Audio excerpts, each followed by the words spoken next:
Recad. Oui, non, oui. Je fais un petit retour brièvement alors.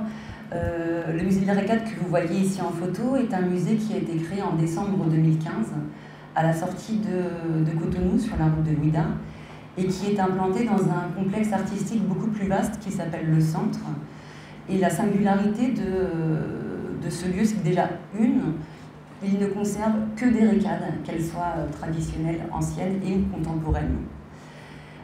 Mais ce musée dialogue en permanence avec une salle d'exposition, des résidences, des chambres pour accueillir des artistes et des chercheurs, également une bibliothèque et différents espaces qui sont destinés à l'éducation populaire et à l'accueil des jeunes publics du quartier de Lobozumpa.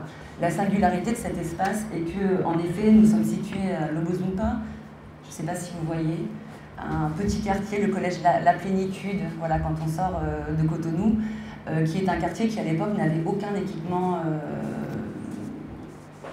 artistique culturel et qui à l'heure actuelle n'a quasiment, je crois, que le centre, même si à proximité certaines initiatives sont nées. Ce qui est important sur ce musée, comme il a été dit préalablement, un musée ça crée une rupture avec les communautés. Donc je vais remanier un petit peu les choses. Ça crée généralement une rupture avec les communautés. Le musée de la Recad, même s'il est très très beau, il a été fait par un architecte, René Bouchara, qui nous a fait un très beau musée, mais qui est très très blanc et qui...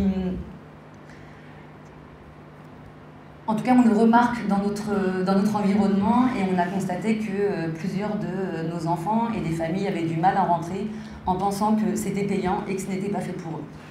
Donc la véritable démarche a été, dans un premier temps, ils ne vont pas venir vers nous en fait. Et donc c'est à nous d'aller vers eux, d'aller dans les écoles, d'aller rencontrer les sages, d'aller également de proposer des projets artistiques et culturels dans l'espace public pour finalement tisser, et ça prend beaucoup de temps, beaucoup d'énergie et aussi beaucoup d'échecs dans ce process, pour finalement créer une relation de confiance qui est fastidieuse, mais qui en vaut complètement le coup.